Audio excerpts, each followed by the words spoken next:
কোনো আমলই কবর পর্যন্ত যেতে পারে না, শুধুমাত্র 3টা আমল যেতে পারে। এর মধ্যে একটা হলো সদকায়ে জারিয়া, আরেকটা হলো 3টা আমল, একটা সদকায়ে জারিয়া আপনি আল্লাহর রাস্তায় খরচ করেছেন, আরেকটা 2 নম্বর যেটা সেটা হলো আপনি একজন আপনার সন্তান 5টা ছেলে মেয়ের থেকে একটাকে হাফেজ বানাইছেন, 2টাকে হাফেজ বানাইছেন, আলেম বানাইছেন, ওই সন্তান আপনাকে পরে পরে সব আপনার কবরে যাবে। সুবহানাল্লাহ। তাহলে বোঝা গেল সন্তানকে শুধু জেনারেল শিক্ষা শিক্ষিত করলে হবে না, সাথে সাথে আমরা বলতেছি না, ওলামায়ে কেরাম এটা বলেন না যে আপনি আপনার সন্তানকে ডক্টর বানাবেন না, ইঞ্জিনিয়ার বানাবেন না, এটা বলেন না।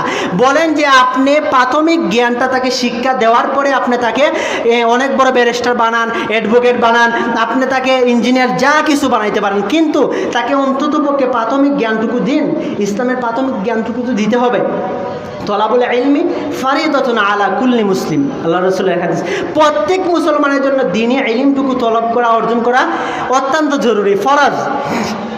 এখন দেখেন, যদি এখন আপনি আপনার সন্তানকে কেন আপনি মাদ্রাসায় পড়াবেন, প্রশ্ন জাগতে পারে কি পারে না? কেন আপনি কোরআন শিখাবেন তাকে?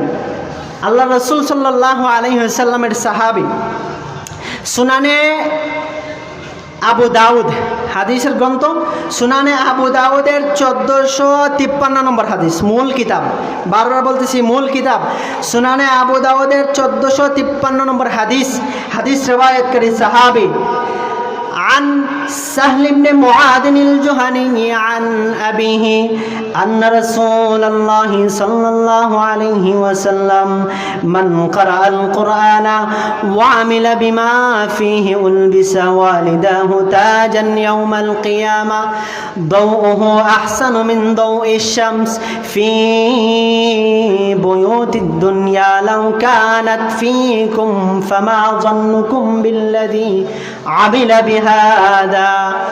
আল্লাহ রাসূল সাল্লাল্লাহু আলাইহি ওয়াসাল্লাম বলেন, আল্লাহ রাসূলের সাহাবী সাহাল ইবনে মুআদ আল জুহানী, উনি ওনার পিতা থেকে বর্ণনা করেন, আল্লাহ রাসূল সাল্লাল্লাহু আলাইহি ওয়াসাল্লাম বলেন, মান কারাআল কুরআনা ওয়া আমিলা বিমা ফিহি।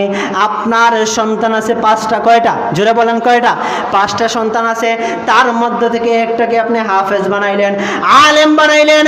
কাল কিয়ামতের ময়দানে আপনার ওই হাফেজ আলেম সন্তানটা আপনি হাফেজ আলেম বানানোর কারণে আল্লাহ পাক রব্বুল আলামিন আপনাকে আমাকে এমন একটি নূরের তাজ পরিধান করাইবেন যা চমকাইতে থাকবে। সুবহানাল্লাহ, নারে তাকবীর।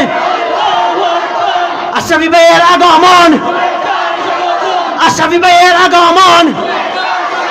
আশরাফি ভাই তুমি এগিয়ে চলো, আল্লাহ আছেন তোমার সাথে।